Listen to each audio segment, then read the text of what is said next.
9 games in the NBA today on a Sunday. We're going to go through each and every one.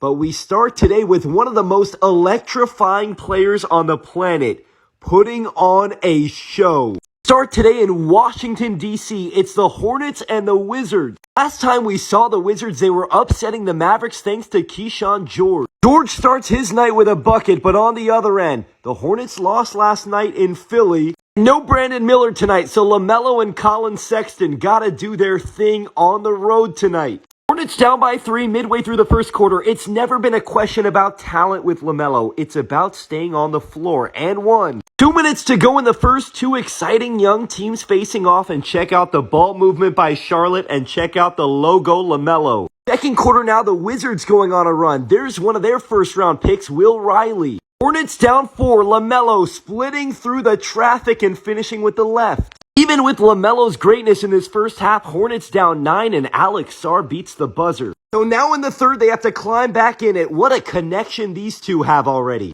LaMelo to Knipple for 3. Now LaMelo the rebound. Back to Salon, back outside to LaMelo. 11-point halftime deficit, a thing of the past. LaMelo driving and finding yet another Hornets rookie, Zion James. 8 minutes to go in the fourth quarter. Hornets up by 7. What a dime by LaMelo. Very next possession, it was Bridges for 3, and now it's Bridges with a slam. I don't know if it's gonna last, but Hornets up by 11, and for now, this Hornets team is fun. LaMelo upstairs to Bridges. Now it's Colin Sexton to LaMelo. And let me say it again. He is an amazing player to watch. He just needs to stay on the floor. Charlotte pulls away in the second half behind 38-13 and 13 from LaMelo. And most importantly, his post-game quote. Listen to this. 38, 13, 13, and 3 steals. Which one of those stats means the most to you? The win. Yeah, the win mean the most. As good as LaMelo was tonight, do not forget about the rookie Con Knipple with his first 20-point game of his career.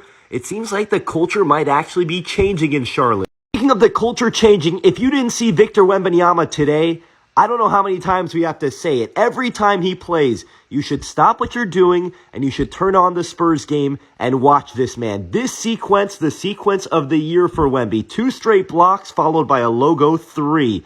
He is unbelievable. There's a full recap of this game on my page if you want to check it out. Wemby, 31-14, 6 blocks, and how about the 3 steals as well? Spurs get the win today despite 40 points from Cam Thomas, and a big part of that was because Dylan Harper had his best game as a pro. Speaking of best game as a pro, I know it's football Sunday, but we had some incredible basketball on today as well. Austin Reeves, 51-11-9. Lakers get the win in Sacramento. Full recap of this game can be found on my page as well. Kings fall to 1-2 on the season, but I do want to give a shout out to Russell Westbrook. A great game for him off the bench, getting acclimated in Sacramento. And that was a huge win for Reeves and the Lakers because temporarily, life without Luka began for the Lakers today. He's out for at least a week with a left finger sprain and lower left leg contusion. He's averaging 46 points a game, by the way, this season. Stay with the Los Angeles teams. It's the Clippers and the Blazers, 2 really good teams out west. Both teams coming in at 1-1. Portland just dominated the Warriors the other day. This team is going to be such a fascinating team all season. Seems like I say that about a lot of teams, by the way, and I apologize for that, but they really should be. Tonight, though, they had a tall task against Kawhi, Harden, and the Clippers. Kawhi going off in the first. The Clippers coming off a blowout win at home the other day against the Phoenix Suns, and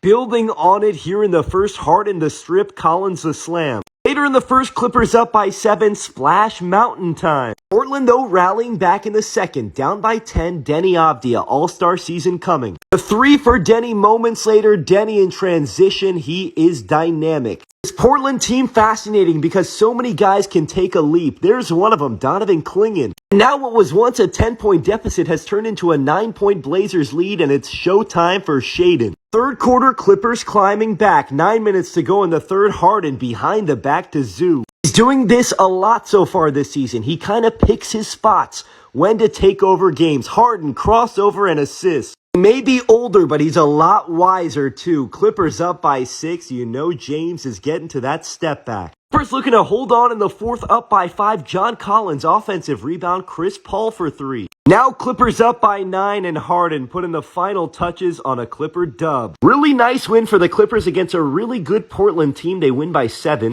2 straight games at home, 2 straight wins at home, and 2 straight great performances from Kawhi and from James. That first game in Utah, that road game that they got blown out in, seems to be a thing of the past. Let's go out to the Eastern Conference now. We have the 2-0 Bucks versus the 1-1 Cavs, and we have a one-man army in Milwaukee. What Giannis has done so far this season is nothing short of remarkable. This might be Giannis' best version yet, but will it be enough to beat Cleveland today? Mitchell, the spin and the dime midway through the second quarter, Bucks down by 6. This is what they wanted with Giannis. Surround him with shooters. Cleveland, by the way, got DeAndre Hunter back tonight, and Lonzo Ball continuing to make winning plays for them. Lonzo to Larry Nance in the corner for 3. Now it's the Fro with a slam. Cleveland up by 9 in the third. Speaking of DeAndre Hunter, they still don't have Darius Garland and Max Strus, but it's good to see him back. Bucks down by 13 late in the third, and once again, Giannis doing everything he can to keep them close. Now it's the fourth quarter, and they're only down by 6. Giannis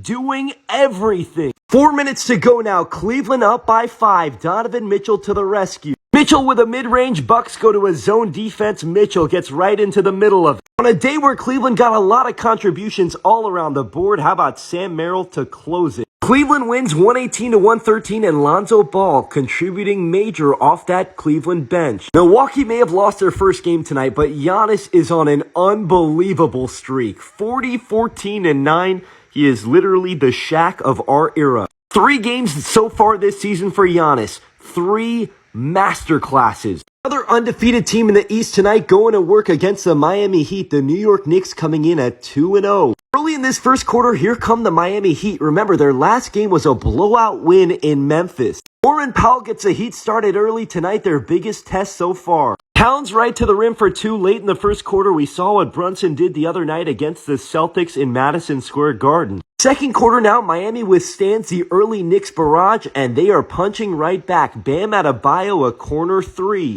If there's one thing I've noticed about the Heat so far this season, Jaime Jaquez looks like his rookie season version. Jaquez to the rim for 2, Miami up by 2, and Jaquez right back to the rim. Knicks down by 1 early in the third. It's time to call on their Superman again. Brunson with a mid-range. A minute later, Brunson pull up, triple splash. Miami still up by 2 though, withstanding the storm once again, and it's Jaquez in the mid-post going to work and playmaking to Nikola Jovic for 3. Heat up by 10 in the fourth, and it's Jaquez again. Remember, this is all without Tyler Hero. Miami up by 9, and this was a night where Heat culture shined through in the largest of ways. Outworking, out-hustling, outclassing. Miami gets the win 115-107. They're really fun and exciting so far. They're 2-1, and one guy I did not give nearly enough credit to. Norman Powell. He had 29 points today for the Heat, and his leadership is showing on this team as well. Speaking of leaders, Jaime Jaquez was 17-5-5. Could he be a 6th Man of the Year candidate? Detroit today, it's the 0-2 Celtics versus the 1-1 Pistons. Jaylen Brown on a mission. Brown came out with a mindset today thinking we're not losing 3 in a row. Boston was up by 14 in the first. Pritchard puts them up 17. Second quarter now, slowly but surely, here comes Detroit. Detroit down by 6 now. Ausar Thompson making play after play. Here's a dime. Third quarter, the Celtics lead down to 2. Imagine if Ausar would have been healthy all of last year. Pistons up by 8 now in the third, but Jaylen Brown was putting on a clinic. Even despite Brown's brilliance, here's Ausar with another steal, and check out this Pistons fast break. The ball movement, the sharing, and Holland the and one. Last year we had a nickname for Tari Eason and Amen Thompson. This year we're going to need a nickname for Ausar Thompson and Ron Holland. Pistons win by 6. They go to 2-1. Celtics go to 0-3. I know a lot of you are probably thinking this Celtics team is no good this season, but I would wait. They've had a really tough schedule so far. Jalen Duren 24-17, Ausar 21-12, Cade 25-8, and they overcame 41 from JB. In Minnesota today, second night of a back-to-back for the Pacers, and my goodness, are they injured or what? Fortunately, they weren't the only team that was injured because Anthony Edwards left this game in the first quarter with a hamstring pull. Pacers seeking their first win. Second quarter in this one, they may be shorthanded, but Pascal Siakam has been an A+.